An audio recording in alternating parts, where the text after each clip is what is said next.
Hey y'all, welcome back to Vanta EDC. This is going to be my 6-month review of the Civivi Altus. So I have had this knife for, as I mentioned, 6 months.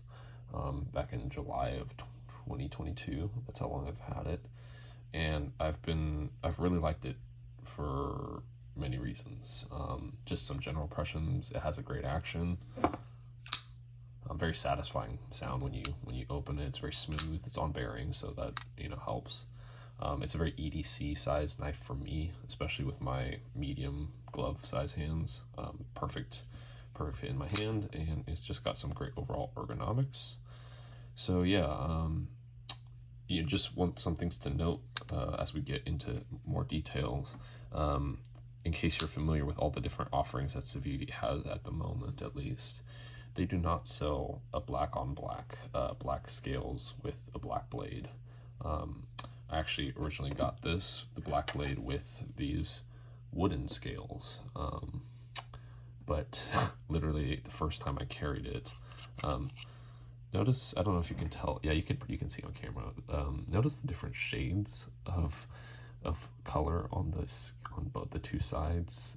This one is the side that touches, I guess, my body, if you want to put it that way. And this is this is the show side, this is the not show side. The sweat that seeped through my pants pocket, which wasn't even that much the first day I carried this, literally changed the color of the wood permanently. And the OCD in me hated the asymmetry in color between the scales. And so that, and then I just happened to, on eBay, I was seeing what options there were for aftermarket scales, and some random person on eBay was selling this pair of black G10 scales that, if you can kind of see actually right here, it was not actually originally black even. These were like the like mahogany, crimson, whatever color G10 scales that comes with actually a black blade Altus. So they were selling just the scales that they had dyed themselves. So I bought those because, as you know, I like black. So yeah, this is my Civivi Altus that I've slightly modified. But yeah, that said, I wanted to kind of point out some of the smaller details about the Altus that I really appreciate personally, and I think make this a pretty, high value knife for what you pay. The first thing is, and this might be kind of something that a lot of people would kind of think of as a no-brainer, but I really like the scalloping here on the choil. It really makes it easy when the knife is closed to kind of guide your thumb into the thumb stud for a very natural deployment, very easy access to the thumb stud, basically, for both the thumb flick and for the reverse flick. So yeah, that's one aspect of this design that I really like. Another thing that I really like is actually, it's kind of hard to see it, but you should be able to see there's texturing, just concentric rings on the actual button itself. Now the texturing isn't enough to where it's like significant, but at the same time, I think aesthetically up close you can appreciate that detail, and especially when it's raised, when the knife is in the deployed position, it does help a little bit, and it has a raised lip all around the border, so it kind of like is a concave button face. So I think the button design itself, actually, believe it or not, is a pretty good for being this cheap budget design. So yeah, there's that. Another thing I like, and I think this is a feature on a lot, I'm gonna guess I should guess, I haven't handled a ton of Civivi knives and disassembled them, but I think basically the pivot is captured. So obviously this is the side with the Torx head. This is a T8 Torx.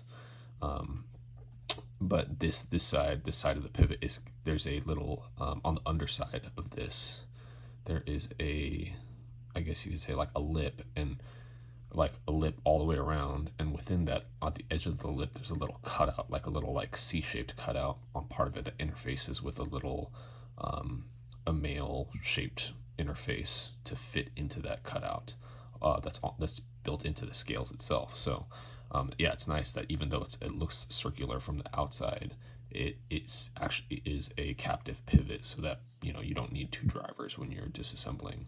Which, on that note, I actually literally just before recording this disassembled and cleaned this for the first time in a while, and it definitely I am the benefactor of that cleaning. It's a lot smoother, less gritty now.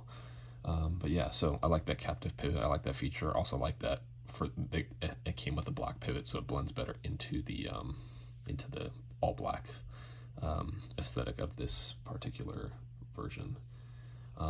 Last thing, a smaller thing that I appreciate is that it does have jimping on the spine here.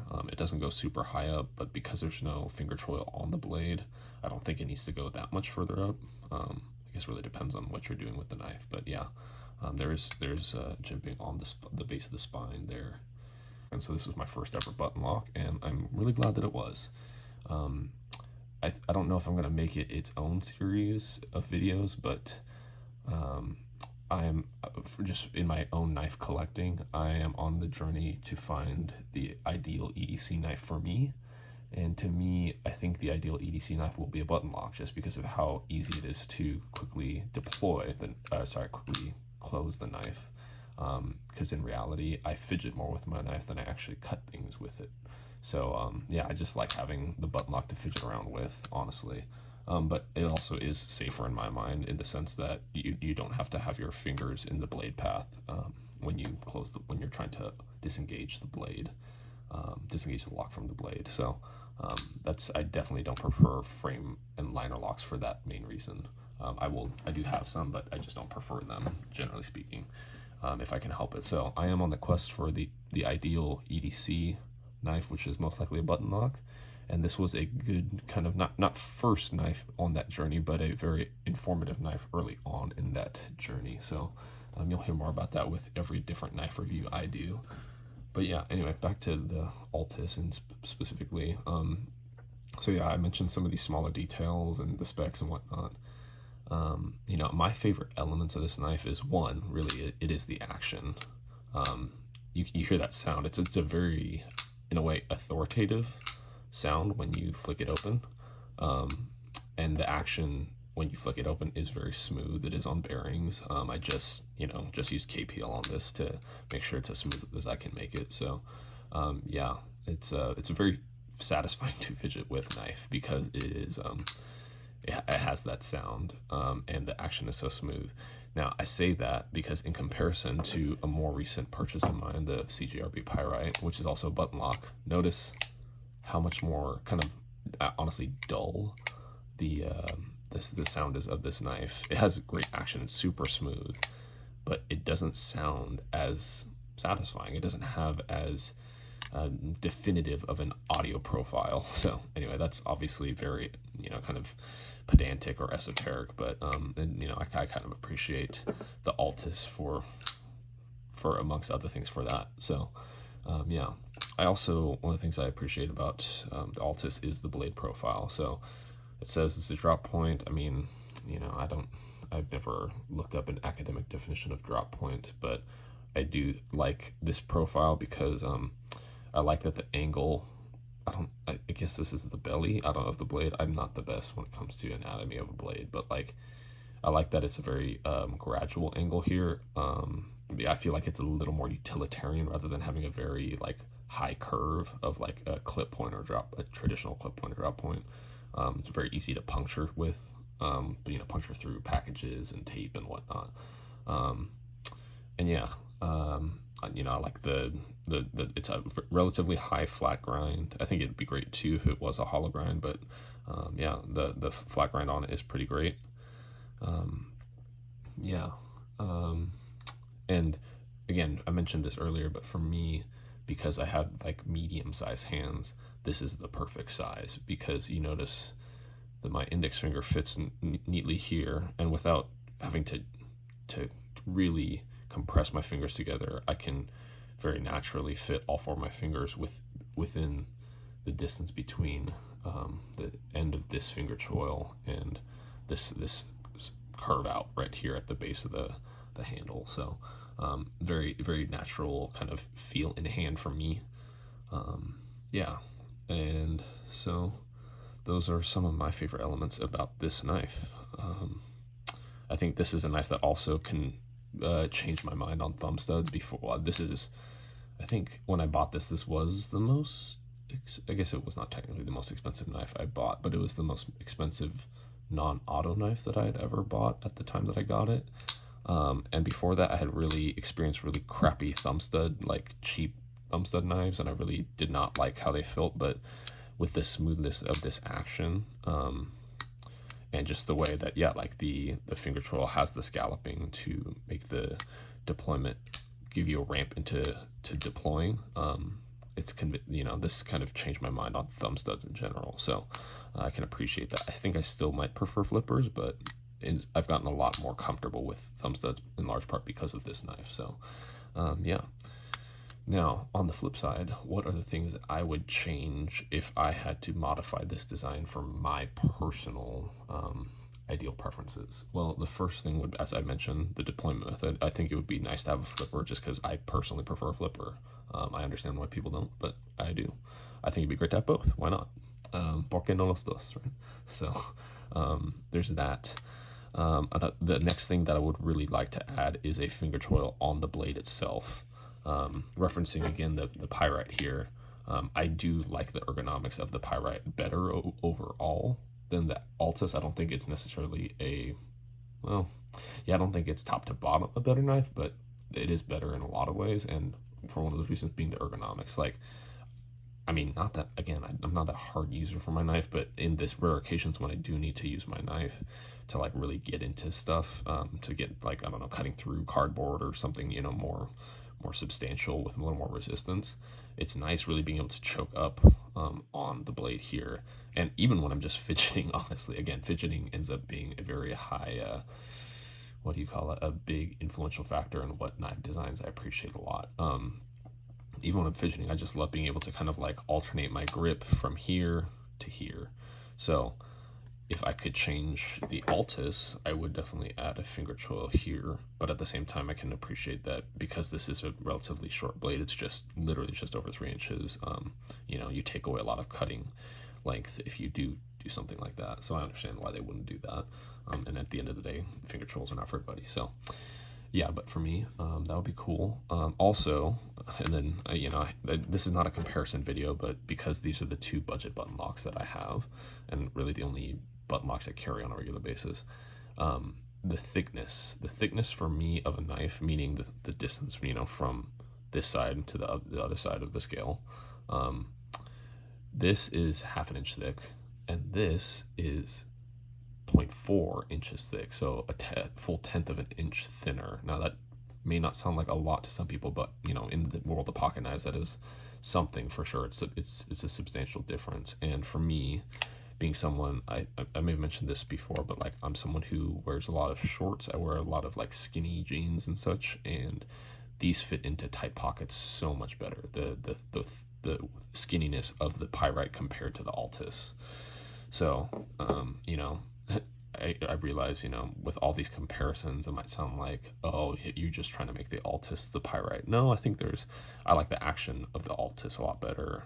I think I like the blade shape a little bit better just because it is, less of a curve up on the drop point nature. But anyway, all that to say, so those are things I would change. And the last thing would be the texture on the G10. This is barely noticeable. I don't think this would have affected it, but maybe the fact that the previous owner dyed these may have affected the texture, but I don't think so.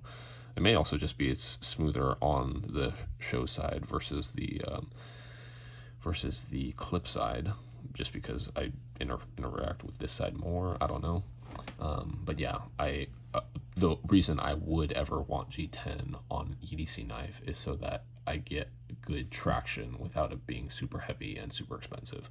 So the lack of really significant traction pattern, I guess the traction feels good in this direction, but not this direction, if that makes sense.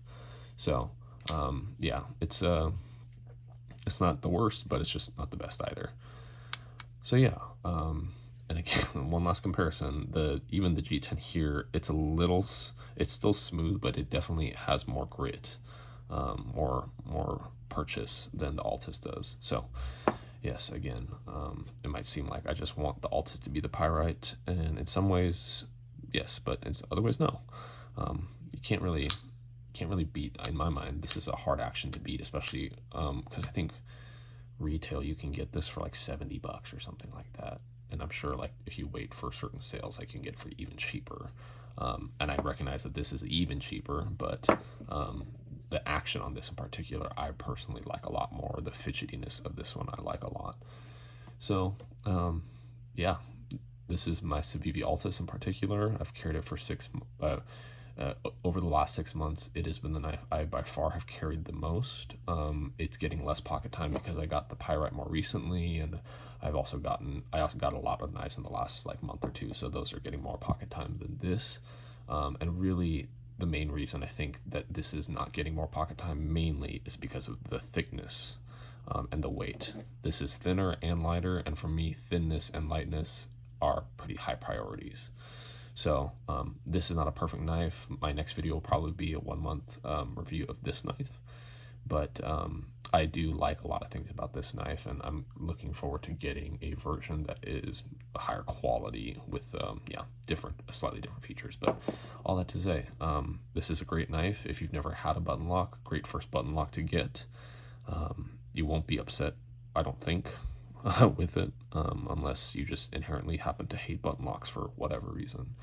So I definitely am the guy who is on the button lock hype train. There will be certainly more button locks to come.